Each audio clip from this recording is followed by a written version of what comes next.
Hi everyone, we are Unmind and our presentation today is exploring the impact of Covid-19 on mental health and wellbeing. And today you're going to hear from Anika, who is a data scientist, Marcos, who's our principal researcher, and me, Heather, I'm head of psychology here at Unmind. So what's Unmind? Well, we're a workplace mental health platform and we empower employees and employers to take proactive care over their mental health.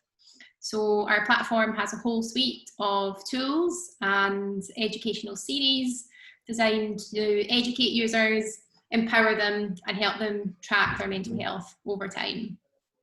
We have a really broad user base, so we're active around the globe in over 100 countries, and we have employees from various industries, through retail to banking to professional services and manufacturing, a kind of whole host of clients. One thing we can't tell you is the demographics of our user base. So our platform is completely anonymous on sign up, so we don't take any demographic information. So we can tell you that these are working age adults around the globe, but we can't tell you much in terms of age or gender or ethnicity. So a few more things about the platform before we get started.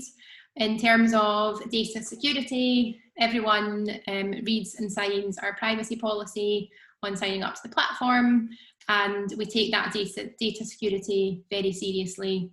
And on sign up, users are consenting for their data to be used for research purposes as well. The next thing to tell you about is the Unmind Index, which is what we'll be focusing on today. So the index is our own measure of mental health and wellbeing. It was designed and validated by our team. It's a 26-item self-report measure, and it asks users about 7 different aspects of mental health and wellbeing. So there's 7 discrete subscales, which you'll hear about shortly, and also 1 general factor. And as I said, we validated the index against common measures of mental health and wellbeing, so the PHQ-9, the GAD-7, the CORE-OM, and also the Warwick-Edinburgh scale, amongst some others. So we're going to share some insights from the index now. All right, thanks Heather. I'm going to jump in here. So I'm going to talk a little bit about the method, so what we did. First of all, we ran this analysis and we looked at the data really for the purpose of this conference. So it's really only, we took an observational approach. This is not in any way an experimental scientific design.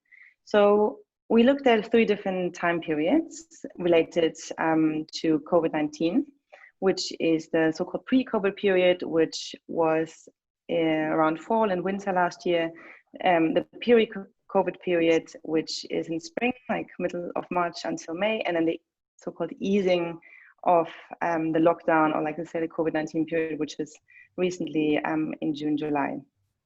So we, in order to look at and to explore the impact of COVID-19 on mental health and well-being, we looked at the average index score for each of this period and compared it with each other. There are some very important caveats and disclaimer to mention before. As already touched upon, it was really solely observational, so it was not in any way experimental.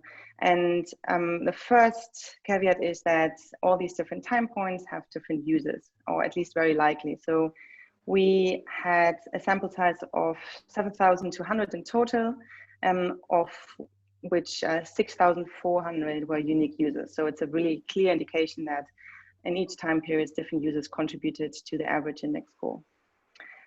Also, these 3 time points are rather arbitrary, and we did not control for global locations, as in that we looked at in which country and part of the world our users are, and looked at these effects or potential effects on the index score.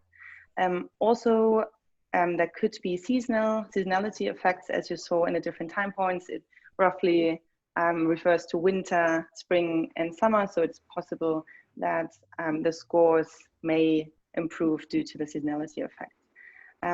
Finally, to bear in mind that the Unmind Index, so we initially designed it to triage people or users that come on the platform so they know which content they can look at first and they can use to improve their mental health. And we only recently encouraged users to complete it more regularly and use it as a measure of change. But at this point, we just did not have enough data for these 3 different time points. This is why we used the approach of looking at different users at different time points. Yeah, I think that's it. Cool. Thanks very much, Anika, and hi, everyone. I'm going to talk through some of the data that we're seeing in the index scores. As Anika mentioned, so this is all very much observational data, so we don't want to draw sort of too strong conclusions around what's sort of driving some of these effects. But nonetheless, there are some interesting trends in the data that we thought were worth sort of digging into. So in these bar plots here, we sort of plotted index scores, so average index scores across the 3 time points that Anika mentioned. So the blue bars representing sort of pre-COVID, pre-lockdown period, the orange ones for the peri-period, and then the green ones for the sort of easing or the sort of post-lockdown period that we're in at the moment.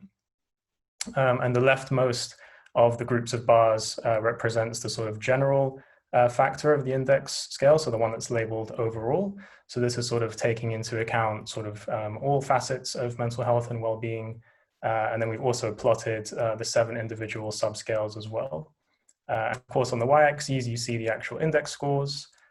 These are calculated as percentages, so they go from 0 to 100, with a higher score generally reflecting sort of increased or improved well-being.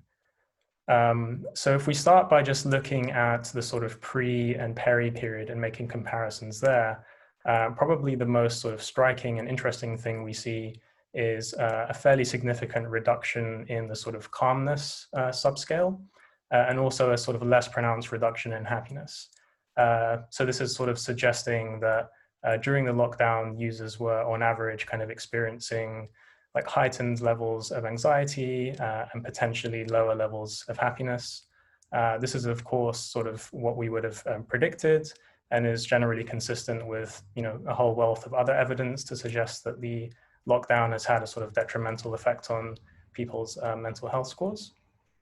But interestingly, we also do see some improvements. So specifically, we see increased scores in the health and connection subscales.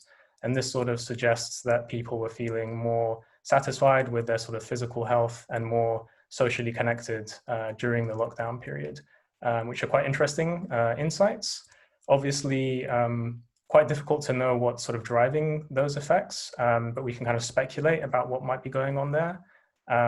One possibility is that, sort of having a kind of global event that is sort of impacting everyone in a very similar way has made people feel a sort of stronger sense of community, and that's why the connection scores are going up.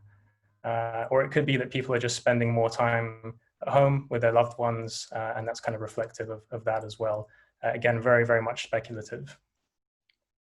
And then looking at the sort of the easing period and comparing sort of pre and peri to easing, generally we're seeing a sort of gradual reversal of those trends. So the sort of health and connection subscales that increased in the peri period seem to have sort of dropped down towards baseline level. And we're also seeing a sort of gradual increase in that calmness subscale back up towards the pre-scores. The scores are still sort of significantly lower than baseline, which suggests that people are still sort of experiencing sort of more anxiety than normal, even today. And it will be kind of interesting to see how long that persists for, and whether those scores eventually do return back up to baseline levels. And one sort of exception to that trend of general reversal is that the happiness scores seem to be continuing to sort of decline even during the easing period, which again sort of suggests that maybe that subscale is kind of lagging behind some of the others, and that it's going to take a little bit longer for people to sort of recover from that impact. But again, all very, very speculative at this point. So that's kind of what we're seeing in the data. Again, just to sort of reiterate, this is all very much kind of observational and sort of between user rather than a within user or longitudinal design. So just sort of take some of those trends with a pinch of salt, but they are kind of in line with what we would have predicted from longitudinal data. So yeah, hopefully that's really interesting. And I'll hand back to you, Heather. Thanks, Marcos. That's great. So I guess the final thing to consider is how we make use of this data and how can we fit it with our proactive preventative stance. So we've been able to share some of this data with employers to help them see trends in their workforces and help them make decisions about how they support their employees. And we've also used it to drive some of the content we've created on the platform. So at the beginning of lockdown, we created a series, which is a kind of educational self-help program called Navigating COVID. And that was very much designed to help people manage, particularly manage their mood and anxiety in the face of lockdown and the pandemic. About a month ago, or maybe slightly less, we released a series called Life After Lockdown. And again, that's focusing on those kind of managing that sense of coping and anxiety as we start to emerge from lockdown. So both of these are series on the platform aimed at users. We've also been able to release 2 handbooks for employees and employers. Again, the first one looking at managing mental health while working during lockdown, and then the second one managing that transition back to work. So it's been really nice for us to be able to produce this content quite quickly and really responsively to the situation and to the data that we're seeing. And of course, we're continuing to work with employers to kind of help and advise and particularly promoting their sort of return to either old ways of working or adapting to new ways of working as we start to ease out of lockdown and come out of self-isolation. From our perspective, we will be really interested to see what happens with the index data. So we encourage users to complete the index at least every couple of weeks, and it'll be interesting to see what happens to the trends we've seen. So to see, as Marcos says, you know, will kind of mood start recovering? Will there be changes in anxiety and coping? And I guess that remains to be seen, and we'll be excited to get those findings when they start to emerge. But that's it from us. Thank you for tuning in.